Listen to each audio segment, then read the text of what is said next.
Hi, everybody. It's Rob Shore with the new Wholesaler Masterminds Radio Show. We got a special show today. The show actually has video attached to it. The studio is closed. Could you guess why the studio is closed? Yes, because we are in a pandemic, ladies and gentlemen. And that's about as much levity as I think we might get today, because the topic at hand is actually pretty serious. This is a difficult time in the economy.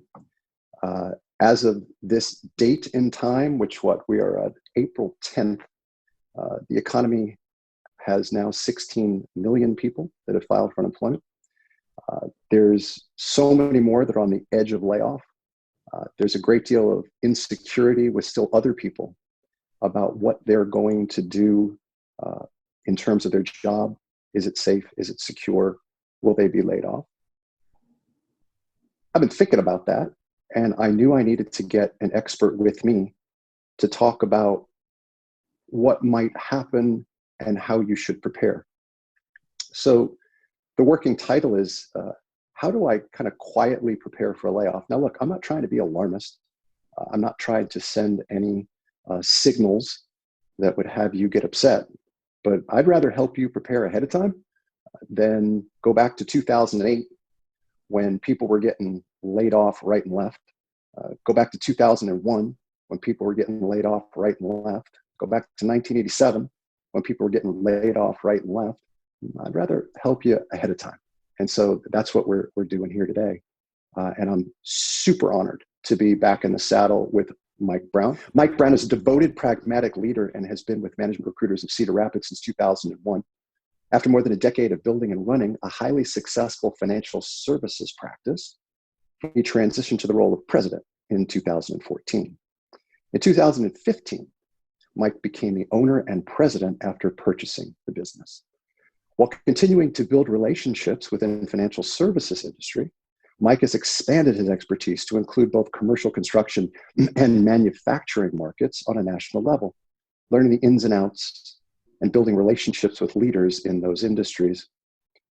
In his tenure as owner and president of MRCR, he's been among the top 10 offices in the MRI network.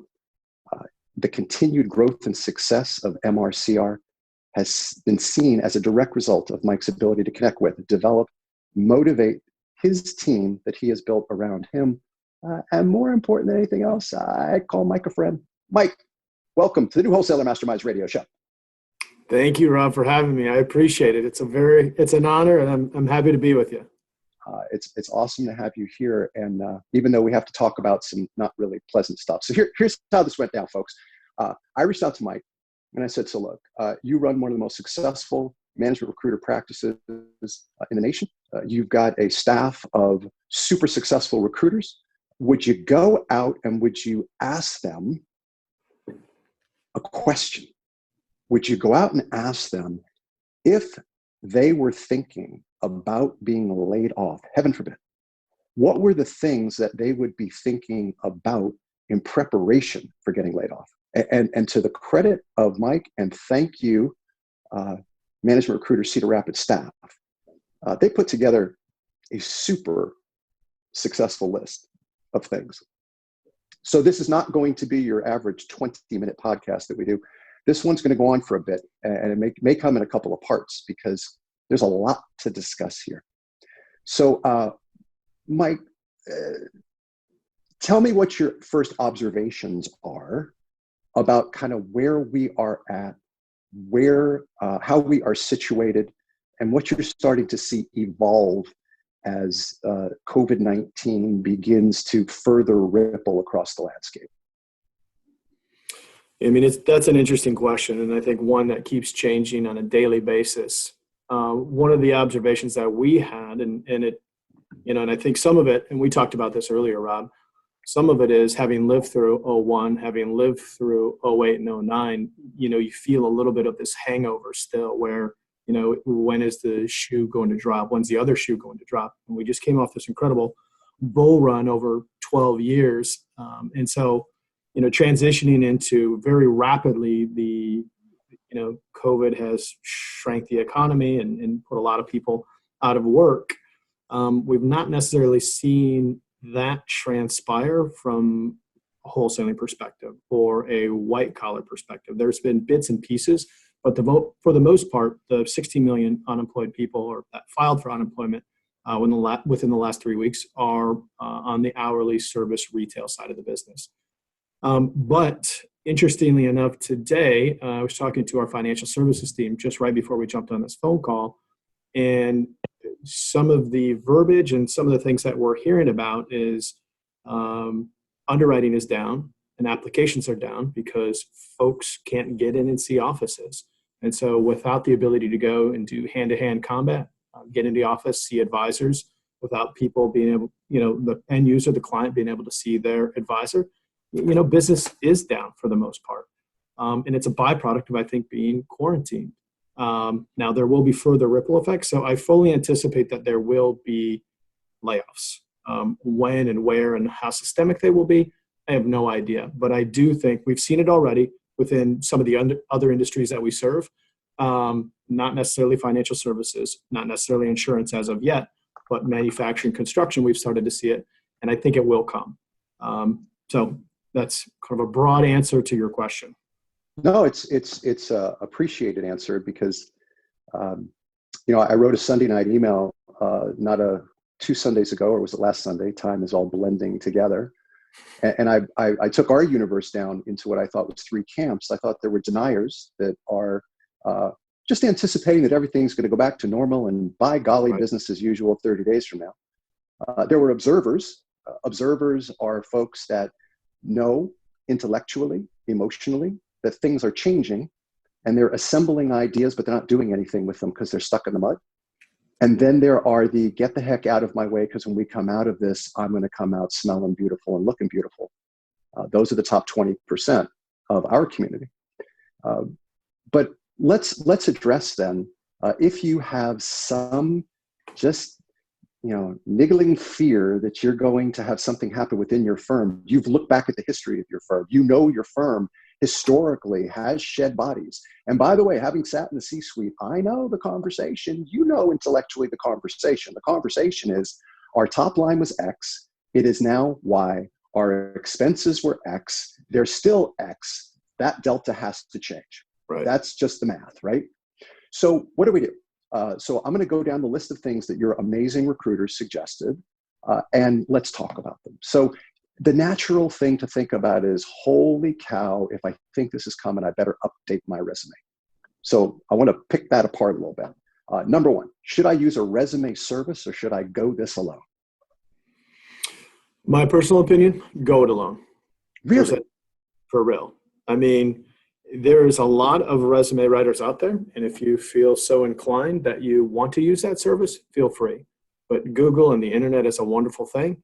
And from a wholesaling perspective, I don't think those resumes are that complicated where you can't get your background, your successes, and your achievements onto that resume relatively quickly. So if as a recruiter, as a leader of recruiters, the stylized, beautiful resume does not take precedent over a lesser stylized resume. It's all about the content. Is that correct? Absolutely. I mean, the reality is, outside of the executive ranks in C-suite, I would say, recruiters, hiring managers, people that will actually look at your resume at first glance will give it a maximum of 11 seconds, and the average is about 7 seconds. So they're looking at it very, very quickly. So if it's flowery, if it's long, the odds of somebody really digging into that, given the speed at which business moves from a wholesale side or a hiring manager side and then a recruiting side, it just will not get reviewed. So I would say 1-page doc is perfect. So let me dig into a little bit further. What's going to have it reviewed? So if it's not the style, right? So, pretty doesn't count. 11 seconds, I suppose it's not shocking because we only have 7 seconds to make a good impression normally anyway. So I got 4 more seconds on my resume. Right. What are you looking for? What's going to help me stand out from that pile that is coming in either digitally or by mail or by email or however the hell it's hitting my office? So first thing we're looking for in broad generalizations, we want to see your title. We want to say, what do you do? What's your title and how long have you been there? So we don't need creativity. We just need the actual title. We just need strong information because we want to help you. And so the quicker you can help us get to that information, that's important to us. So title's the first thing. The duration you've been at your job is the second thing. And then a list of your responsibilities within that role, your territory. So from a wholesaling perspective, let's break that down. Territory, your distribution channel, very clearly spelling out your distribution channel, and then actual numbers. So wholesaling, we want to see actual numbers. We do not like to see percentages. We do not want to interpret that. We want to see tonnage. We want to see I was number 4 of 15, and I sold 70 million of a $90 million VA goal, or whatever the product might be. So we want to see actual numbers, because when we start to see percentages and things like that, it leads us to believe that maybe you weren't hitting your goals. And so we want to see actual data and actual numbers. That's a super, super good tip. What do you not want to see? What are red flags? When you're doing the super sort through resumes, as you are really working hard for your client to try to find the right candidate, you're peeling through and you're like, no, let's go to the next one. Yeah, I mean, I think the easy answers are gaps in your resume. We're interested in gaps in your resume.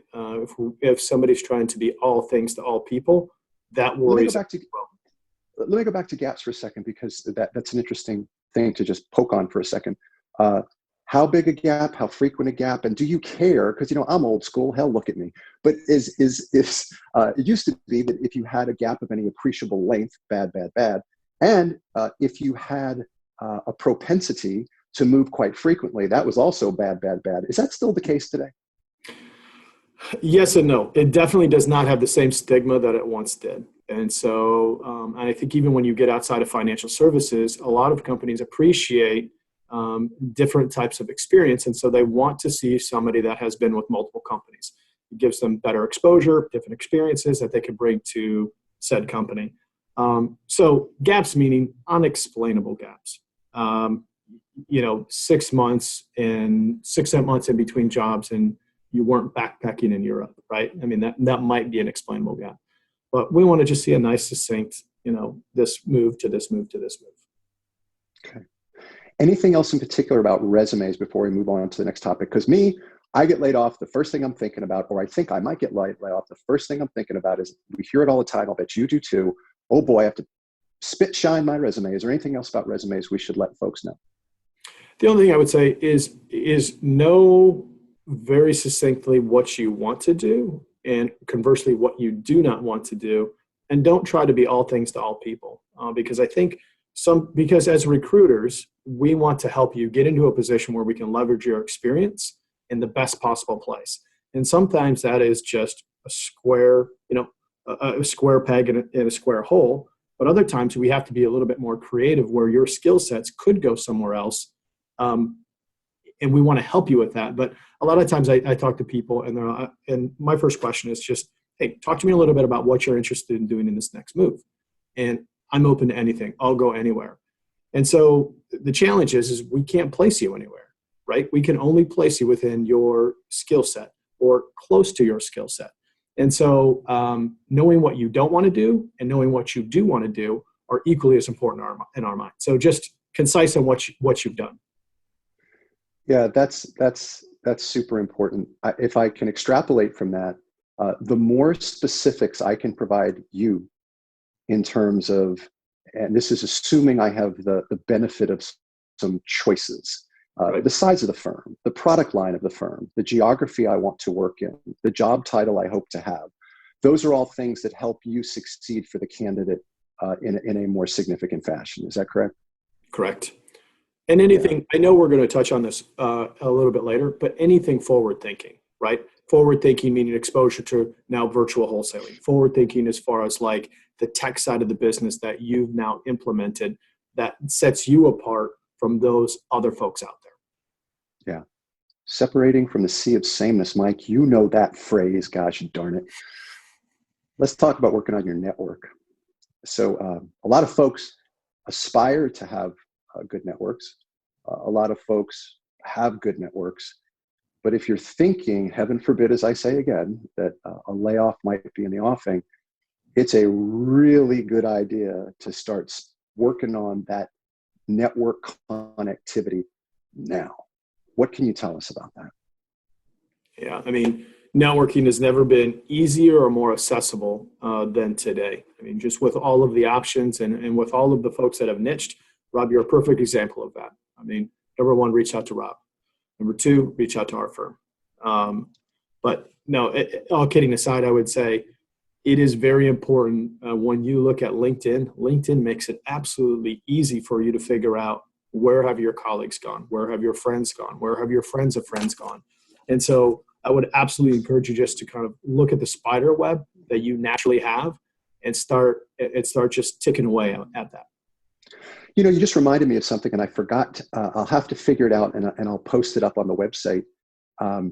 There actually is a graphic within LinkedIn that shows you your entire universe of connections, and it shows it in the connectivity of lines and different size ovals that show you exactly how you're connected and to whom. I was talking to a wholesaler just today, Mike, and I was almost stunned. I went, it was a coaching call, and I went to show him something through Join Me on LinkedIn. And I said, can you go to the Wholesaler Masterminds group on LinkedIn? He said, Rob, I'm kind of embarrassed to tell you I'm not on LinkedIn. And I was like, what? And I said, well, let me guess. When I hear that sometimes, I hear that people don't like social media. I said, well, I'm on Twitter, but I just never got into LinkedIn. I'm like, dude, you got to get into LinkedIn. Yeah. Because it's not Facebook, it's not Twitter, it's a professional network. So wholesalers, important message for my community, certainly. If you are not leveraging LinkedIn, never mind that you're there, you have some poor excuse of a profile. If you are not leveraging LinkedIn, if you're not set up there with a LinkedIn profile, then you need to get there and set that up, because people like Mike. So here's the qualifying question then. What percentage of candidates that you're researching find your research done on LinkedIn? I mean, I don't want to say 90%, but I think a lot of it starts on LinkedIn, or some combination. I thought you were just going to come back and say 100%. Well, it probably is, but I'm going to give myself the benefit of the doubt that we have a little special sauce. But it's important nonetheless. It's extremely super important. Well, and again, I think everybody most people should know the value of LinkedIn, but updating it, and that it is such a natural network, especially when you're looking for jobs or would be looking for jobs. It's very easy.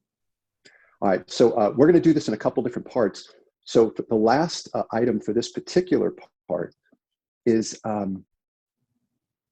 one of your recruiters said, keep your head on straight and try not to freak out. How do I not freak out? I mean, so there's two parts of the freak out. The freak out is the anxiety that is being induced in me today, right, about what potentially might happen, even though it's unknowable for me at my level if it's going to happen. Mm-hmm. And then the second is part two, because this is all about how to prepare if you think you might get laid off, or worst case scenario, you hope you don't get laid off. But let's kind of move the timeline forward just a bit. Oh my gosh, it's inevitable. Easy to say. I mean, how do I not freak out, Mike? You talk to candidates all the time. What's your counsel in that regard? Yeah, I think we as a recruiting firm, we try to be there for not only our candidates, but also our clients. And I think we try to be there as a resource for them in any capacity. Would we like to place them directly? Absolutely. Should that not be an option for whatever reason, we don't have the search, we don't have the relationship, given all the strength of everybody we know in the industry, we want to give something of value. And so, for instance, one of the things we do to help people not freak out is just offer our insight and offer our information. So let's say, Rob, you came to me and we're looking for whatever reason. I know that not to be the case, but let's say that is. One of the things we would do is just help you in any capacity that we could. Let's say we have a search. We'd love to put you on that search. Let's say we know of a search that we're not working on, but we know the national sales manager, or we know the chief operating officer. and we think you're a great fit, our firm wants to put you in touch with them, because our responsibility is to create a relationship with you. So again, that's a little plug on our firm. But I think the key to not freaking out is recognizing that your intro was 87, 01, 08, possibly now, right? This too shall pass. And so in the moment, I think it feels the magnitude of what we're going through right now, it's scary because of the unknown, but this too shall pass. And so if you think about the 10-year run that we just had, that's incredible. I mean, it's unprecedented. And so my encouragement to everybody is deep breaths, calm down. There is going to be a job out there. There is going to be something. It might not come in the same shape or form that you think it might, but there is something for you. And you have so many resources at your disposal, whether it be a firm, whether it be LinkedIn, and then within LinkedIn, the network that you create within LinkedIn. So this too shall pass is our advice to many of our candidates. And it's super sound advice. The other piece of advice that I want to pass along to folks, because it was from one of your recruiters, as all of these tips were, but I think is really, really germane to the conversation. Look me in the eye over here. Don't be part of the problem. Because if you're part of the problem today, if you are one of the fear mongers, if you are spreading rumor and innuendo, if you are part of the chain of yapping going on about what the could-be's might be, the target on your back just got exponentially bigger. So stay out of the line of fire, stay out of the line of chit-chat. Is that direct enough, Mike? I love it. That was great. All right, wholesalers, here's what we're going to do. We're going to break this up into chunks. Wholesalers and other special guests who will be listening to this. We're going to break this up into chunks. We'll come back in part 2 with Mike Brown from Management Recruiters of Cedar Rapids, Iowa.